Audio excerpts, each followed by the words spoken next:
أعوذ بالله من الشيطان الرجيم.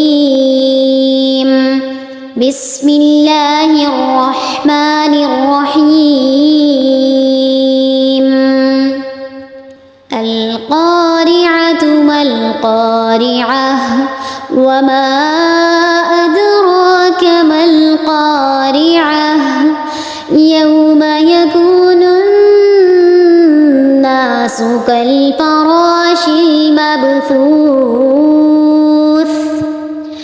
وتكون الجبال كالعهن